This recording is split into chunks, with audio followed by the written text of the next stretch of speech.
Supreme Court of Pakistan has suspended the Peshawar High Court and the Election Commission of Pakistan's order for allocating reserved parliamentary seats. The orders dated March 4th had made the allocation of reserved parliamentary seats on the basis of proportional representation. A three-judge bench led by Justice Mansoor Ali Shah called for constitutional interpretation of the issue, postponing further proceedings until June 3rd. Saudi Arabia's Deputy Investment Minister Ibrahim Al-Mubarak has emphasized Pakistan's status as a key economic and investment priority.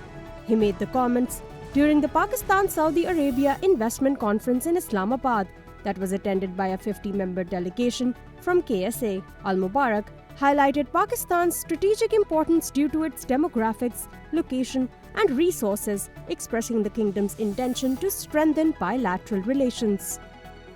Pakistan's Deputy Prime Minister Ishaq Dar has addressed the 15th summit of the Organization of Islamic Cooperation being held in Gambia. Dar called on members to devise a unified strategy to combat global Islamophobia, enforce an immediate ceasefire in Gaza, and implement the OIC's action plan for Jammu and Kashmir. During a press briefing before the national cricket team's journey to Ireland, Babar Azam clarified that Mohammad Haris was excluded from the team due to ample top-order options. Haris was not named in the national squad despite the lack of any significant chances presented to the player after the 2022 T20 World Cup. Talking about Amar Jamal, Babar noted his good test performance but emphasized the need for more experience in T20s to refine his skills.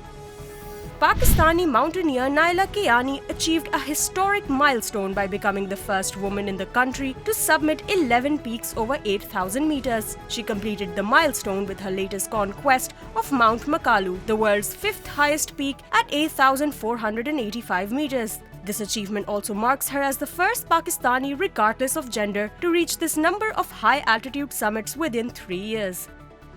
The Israeli government has decided to close Al Jazeera's operations in Israel as long as the conflict in Gaza persists. Prime Minister Benjamin Netanyahu's cabinet cited national security concerns to announce the closure, involving shutting offices, confiscating equipment, and blocking broadcasts. Al Jazeera is preparing a legal response, anticipating a potential court appeal.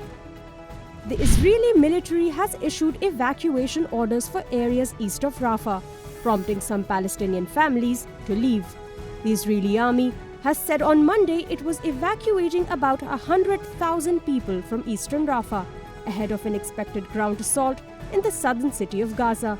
This move is part of a limited operation by Israel 7 months into its offensive against Hamas, which it claims is concentrated in Rafah.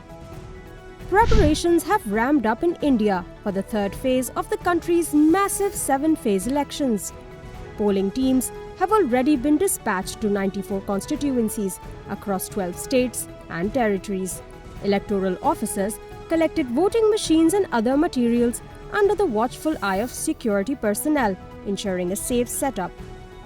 In southern Brazil, heavy rains caused severe flooding in Rio Grande do Sul state, affecting over two-thirds of its nearly 500 cities and displacing more than 115,000 people. At least 78 people have died due to the floods, which also triggered landslides and damaged a hydroelectric dam. Local authorities and volunteers in canoes used speedboats to rescue residents stranded without food or water. Madonna concluded her Celebration World Tour with a free concert at Brazil's Copacabana beach, attracting over 1.6 million attendees. The 65-year-old artist performed hit songs like a Prayer and Vogue amidst Rio de Janeiro's iconic landscape, featuring guest performances by Brazilian artists Anitta and Pablo Vittar.